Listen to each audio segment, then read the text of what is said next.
Hello and welcome to all of you. I am back here with another live session with THiNC Institute of Design.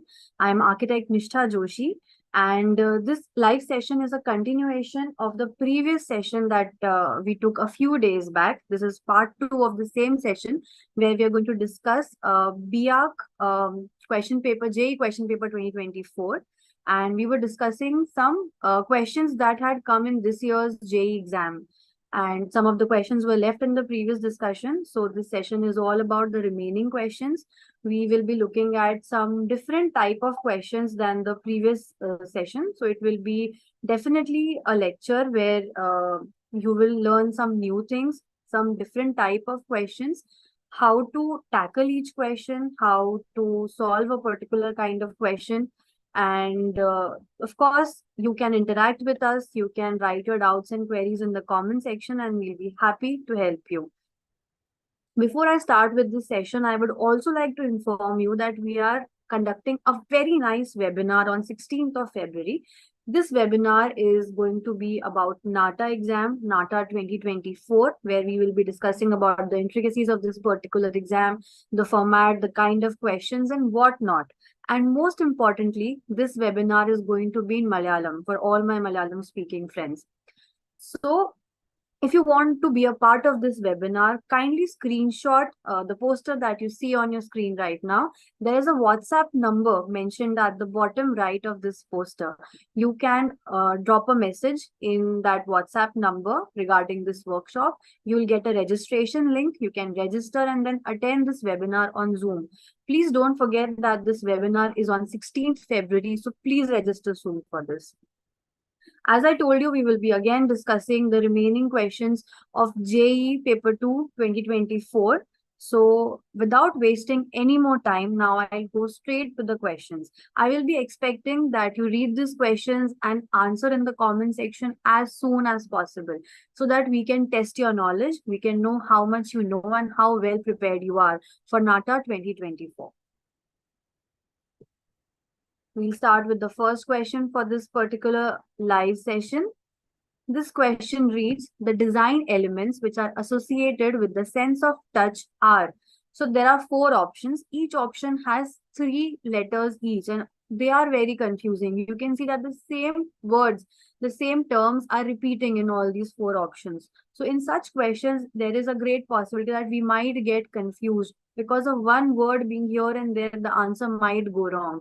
So for such questions, you have to be patient, think with a calm mind, read all the options carefully. I'll read these options very slowly for you.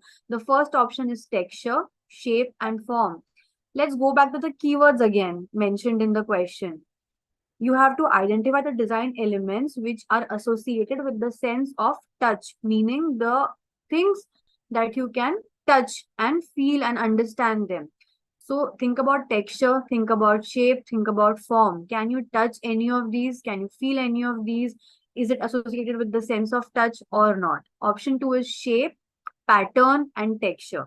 Now, out of all of these, we know that texture, we can easily touch, we can feel. Pattern, maybe, but shapes are 2D, so we cannot always touch and sense them. Then option 3 is form, pattern, and texture. What is form? Form is the design, the outlook, the 3D of any particular structure, any particular object. And last option is pattern, shape, and form. So as I told you in the beginning only, the options are going to be confusing. It will be an interplay of the same terms, and you have to think very calmly, very patiently, and then you have to give this answer. If you know the answer, please answer in the comment section.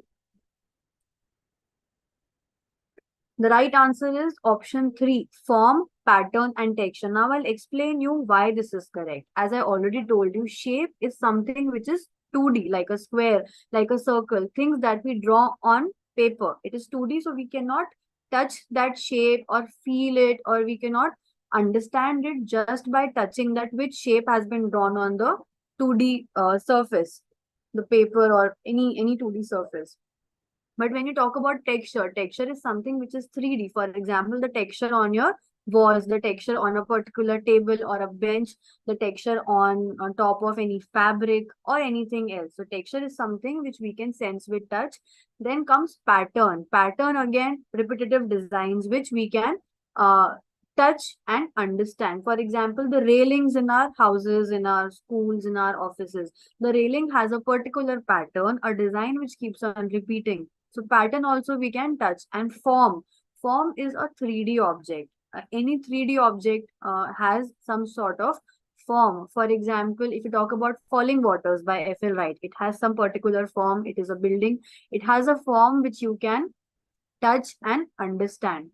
A water bottle, for example, you can touch it. It has some form. It has some particular design. It is 3D. So you can touch and sense it. That makes option C, option 3, the right answer for this question. We'll go to the next question now. Again, a question which is associated with some sort of texture or rendering technique or some sort of design with which you have to identify what has been shown in this picture. So you have to identify the building material. Please remember the key term here is building material represented in the given figure. So in this given figure, an object has been shown, which is a building material, meaning a material that can be used for building construction. And your options are tile, granite, paving block, and wooden plank. I'm sure all of you can easily answer this because this is not something very different. We all have seen this on a regular basis. So without any further ado, I'll just tell you the right answer. This is option 4, a wooden plank. When we draw something, when we make a 2D drawing, we try to render it with different designs, different patterns for someone to understand that what we are drawing. If I'm not pasting this picture of wood or wooden texture that I've pasted on the right side, even without this, someone should understand that what I have drawn is a wood block. So I draw some texture or some pattern inside it, which helps someone understand. So what I have done is in my drawing, I have just replicated the original texture that natural wood has. So the right answer will be option 4, wooden plank. Then the next question, this is a very famous building. I'm sure all of you know about it. There is a building which looks quite similar to it. That is Sydney Opera House in Sydney, Australia. How are these two buildings similar? Because of the roof design. Their roofs look very alike. They are just arranged in different design, different pattern. So you have to identify the building material which has been primarily used for cladding in Lotus Temple. Key terms again, building material and cladding. So a building material, a construction material that has been used for cladding. Cladding means covering the external surface of any wall, any structure, any section of the building. Cladding is just like how you cover something. You cover a notebook with a cover to make it look more presentable, to make it look more beautiful and neat and clean. Similarly, cladding is done on building surfaces, wall surfaces primarily, to make the walls look more appealing, to give it some different kind of design. A very good example of cladding is Victoria Memorial, which is there in Victoria Hall, which is there in Kolkata.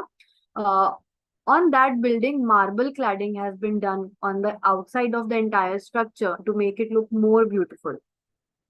So we'll come back to Lotus Temple. You have to identify and tell me which cladding material has been used in the Lotus Temple. Options are granite, marble, lime, and dolomite. Now you can only answer this when you know what the material is which has been used, because a lot of these options seem to be realistic. They seem to be applied in this particular building. The right answer for this question is number 2, marble. White marble is the building material that has been used in cladding the roof of Lotus Temple. The temple is primarily made of concrete. It is a concrete structure, but it is clad in Grecian marble. And because of this marble, the Lotus Temple looks very white. It looks pristine white on the exterior, and the interior of the structure is revealed in true expressionist fashion. Expressionism is a style in architecture, particularly of the modern period, and it also has a precast ribbed roof exposed in the worship spaces. Also, another feature which is very common in modern style of architecture. Very interesting. This is one of my most favorite type of questions. It is a bit challenging, but when you know the trick, it is actually one of the easiest kind of questions to answer. You have to match the items in list 1, which are some building names, to the items in list 2, which are the names of the architects who have made these buildings. There is a possibility that I do not know which architect has made which building. Like I might not know the right match for all 4 of them. So what I'll do is I'll start matching the ones that I know about. Let me just read the name of the buildings. Habitat 67, Falling Water, Gherkin Tower, Fisher House. And the architects are F.L. Wright, Moshe Safdie, Louis I. Kahn, and Norman Foster. So the most famous building out of this, or the one that I know very nicely, is Falling Waters. Now I know that B Falling Waters has been designed by the famous architect F.L. Wright or Frank Lloyd Wright. So I know that B matches with option 1. Now I look in the options which option out of these has B with 1. So I can identify that option 2 and option 3 have B matching with 1, that is Falling Waters and F.L. Wright. So out of these 2 only, the one of them will be the right answer. So now I look at the next building which I know about. So I know about C, the Gherkin Tower. The official name of the building is 30 St. Mary Axe, and it looks like a gherkin, like a cucumber. And because of that, this nickname has been given to it. And the famous architect Norman Foster, whose name is there in number 4, Norman Foster has designed the Gherkin Tower. So now I'll try to match C with 4. So I'll see that C has been matched with 4 in again option 2 and option 4, but B1 is only there in 2. So that makes option 2 the right answer. So I didn't even know about A and D, but still I could understand what the right answer was by this method, which I call as the reduction method. So that automatically gives me the answer. A, Habitat 67 matches with Moshe Safdie, and D, Fisher House matches with Louis I. Kahn, giving us option 2 as the correct answer. So I hope this method was very easy for you all to understand, and this is one method that you can apply in all such type of questions. If you have any doubts related to this, please write to me in the comment section and I'll be really happy to help you furthermore. Let's discuss the next question now. Which of the following is not a principle of design? I hope you all are aware of principles of design by now. There are 2 basic tools which we can use to design effectively as a designer, as an architect, as an interior designer, or any other field of design, in fact. Those are elements of design and principles of design. So elements of design are the basic, like fundamental tools. For example, dot, point, line, shape, texture, etc. The basic things which are essential for making any design. Then principles are slightly more complicated. They are like ideas or concepts which we can apply and design effectively. So there are multiple concepts, like multiple principles of design.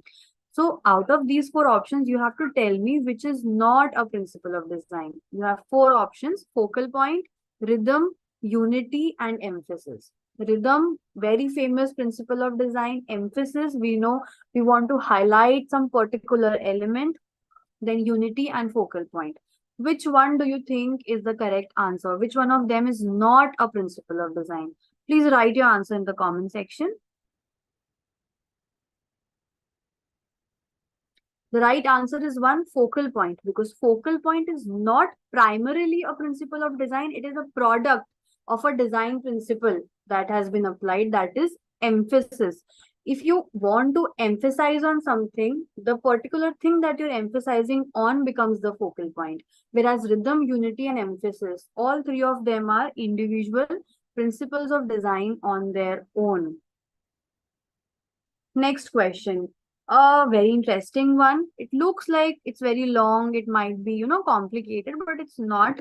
It is actually very easy. And these type of questions have been coming a lot in the recent years in JEE paper 2. And so basically there are 2 statements that are given. Okay. Out of these 2 statements, you have to tell me which one is either true or false. There's a possibility that both of them are true. There's also a possibility that both of them are false. So read these statements very carefully and then choose one of the four options. I'll just read the question for you quickly. Given below are two statements. One is labeled as assertion A and the other is labeled as reason R.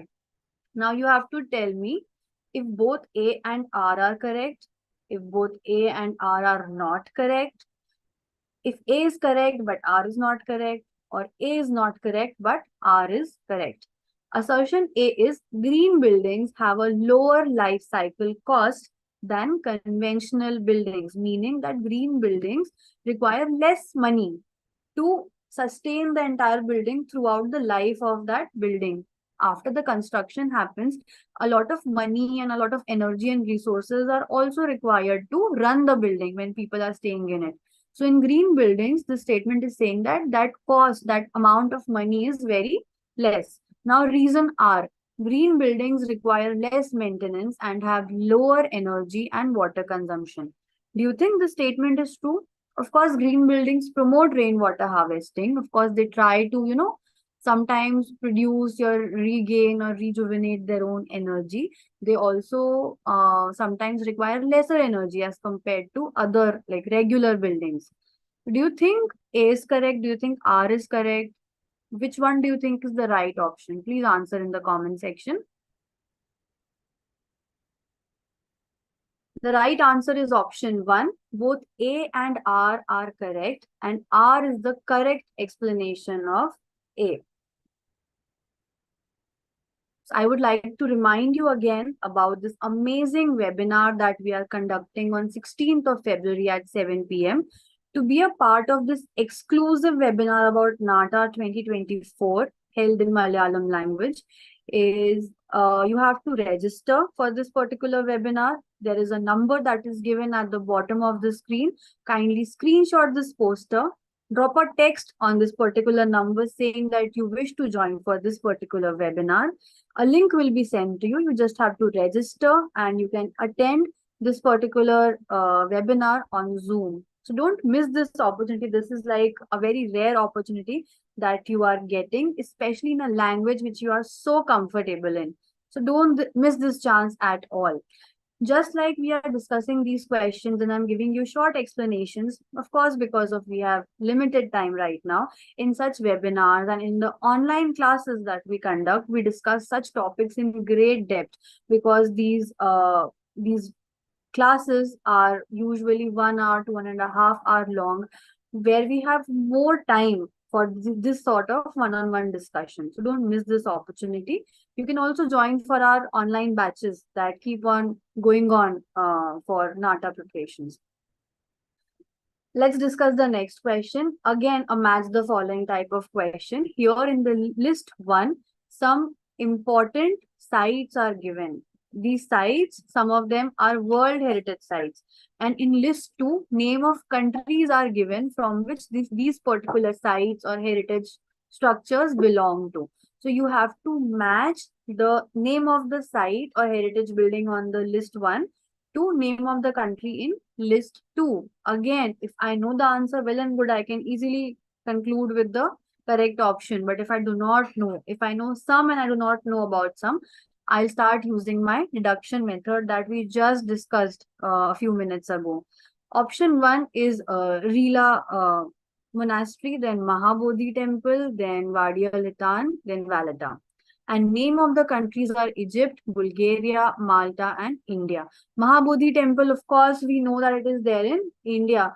It is the place also known as Bodh Gaya, where Gautam Buddha attained enlightenment. So it is an important site from India and it is an important World Heritage Site, UNESCO World Heritage Site in India. Here, I would also like to tell you that UNESCO World Heritage Sites are very important topic for your exam preparation, both JEE and NATA, because every year so many questions are asked depending on this particular topic. Currently, some new sites have been added in UNESCO list from India. The most recent one is the Hoysala group of temples from Karnataka.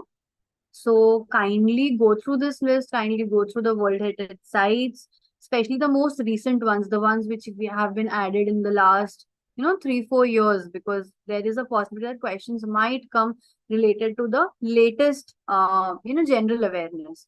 So Mahabodhi temple is associated with India, so we look at options where B and 4 are together. So option 2 and option 4 have B and 4 together as a pair. Now Rila monastery, A, where do you think this is there? Option C, Vadia Hitan, where do you think this site is there? Then D, Valletta, what about this site? Do you know any of these sites, and do you know in which country these sites are there? I'll tell you the right answer. The right answer for this particular question is option 4. A, Rila Monastery is there in Bulgaria. It is a very important site from the country of Bulgaria. Mahabodhi temple, of course, from India. Then Wadi al-Hitan C is a site in Egypt. And D, Valletta, is there in Malta. So you must know not just about these important buildings in India, but UNESCO World Heritage Sites from other countries as well, because such questions might come in your exam.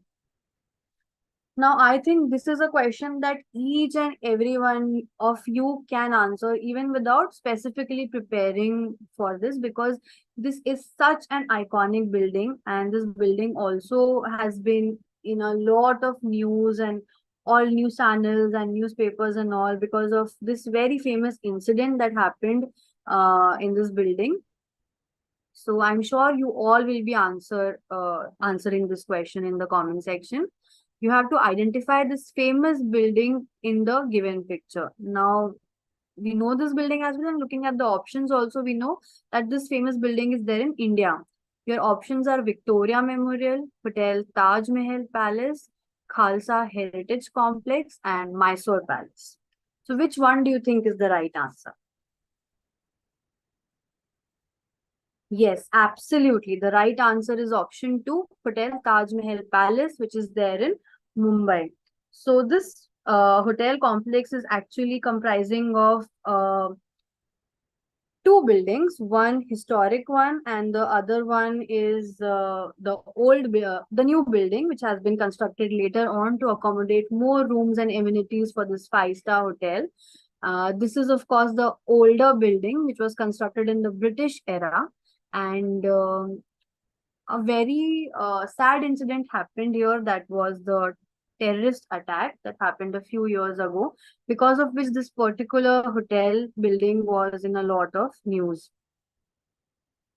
Next question. Concrete is a mixture of. So concrete, we all know that it's not a building material. In fact, it is a mixture of some different building materials. So you have to tell me, what is the composition of concrete? Is it option 1, cement, sand, and water? Is it option 2, cement, coarse aggregate, fine aggregate, and water? Is it 3, cement, sand, water, brickbat? Or 4, is it cement, water, or brickbat?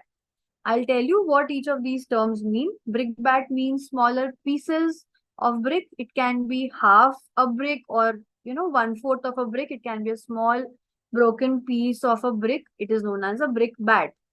Coarse aggregate means small stones. It is known as gitti in Hindi. Of course, different names are there in all the local and regional languages, but coarse aggregate means smaller stones. And fine aggregate. Fine aggregate is a term that is used for sand. We all know that sand is a residue of rocks. From huge rocks, these small stones are procured. They are formed, and even when the smaller stones break down, they break down into sand. That is why coarse aggregate and fine aggregate. Please don't get confused. Fine aggregate is always sand. Coarse aggregate are always small to medium size stones. So which one do you think is the right answer? What is the composition of concrete mixture? One thing is for sure, that water is a material, because water is there in all of these options, and water is that medium in which we mix the other materials. But what are the other ones? Of course, cement is also one of the main ingredients. So the right answer is option 2, that is cement, coarse aggregate, fine aggregate, and water. I have also attached a small sketch for your understanding. Here you can see, of course, we know cement is the most important material, the pozzolanic material, which is an important ingredient of concrete. It has the adhesive quality and it is in powdery form, but when we mix it with water and all of these ingredients, it hardens after some time. Initial setting time for cement is around 30 minutes, after which it starts getting hard, and once it sets, it becomes a very strong building material, very durable. Then next material is coarse aggregate. So you can see aggregate written on the left side in the sketch. You can see that small stones and gravels are there. That is coarse aggregate, or normally known as just aggregate. Then there is sand. You can see that sand is there in a small cart on the right side. Sand is also known as fine aggregate, so please don't get confused. And of course, water, in which we mix all of these three ingredients. And these three ingredients are mixed in a particular ratio. This ratio should not change, otherwise the quality of concrete will not be up to the mark. This ratio is 1:2:3. So that is your concrete mixture, and option 2 is the correct answer. I hope you all were able to understand what I just explained. So with that, students, we come to the end of this live session. We have discussed all the questions that are related to architectural awareness that were a part of JEE Paper 2 in 2024. I hope that all of you performed well in this exam. Even if you have not done very well, there is still a lot of hope. NATA exams are still remaining, and you know that you can give NATA exams multiple times. If you want to do better in the coming NATA exams, you can let us help you. We conduct various online and offline courses, short term and long term, for students who are preparing for various design related exams. Particularly, I'm talking about B.Arch, that is Bachelor of Architecture. There are two major exams, that is JEE Paper 2, and then the other one is NATA. NATA is that exam which is preferred by all the private colleges, and it is a mandatory exam that you have to clear to join any private college for NATA. Sorry, for architecture. So if you want to prepare in a much better manner, if you want to be much well informed about NATA, you can join our online crash course batches, which are ongoing. Some new batches are also going to start in the coming days. So please don't waste any more time. A number is given on your screen. Either screenshot it or save it. We'll also try to leave this number in the comments so that you can pick it up from there later on. Contact us on this number and let us know that you're interested in attending our online batches, because in these classes we discuss about various topics that are related to JEE Paper 2 and NATA in great depths. We also solve many such question papers of the previous years. Last 5 to 10 year question papers we discuss in our online classes. We also provide you with a lot of study material which helps you in preparing better, and we also help you in solving some mock test exams for your upcoming exam. So I hope that you will be availing this opportunity, and let us help you in preparing for your exams. Again, reminding you about the upcoming webinar on 16th, which is going to be in Malayalam for NATA exam. Please don't miss that, and be associated with us. You can always reach out to us through this YouTube channel or through our social media. You can add us on Instagram and subscribe to this YouTube channel through which you are attending this live session. If you like this video, please drop a like for us so that we can know. If you have any comments or feedbacks, please leave that for us so that we can improve and bring much better things for you in the coming sessions. Even if you want to discuss a particular topic, drop your suggestions in the comment section so that we can come up with that topic in the coming live sessions. Thank you all for joining. I hope this was informative for you all. I hope that you got to learn something new and your doubts related to the exam that was conducted this year were solved. And I hope this also prepares you for your upcoming exams. All the best.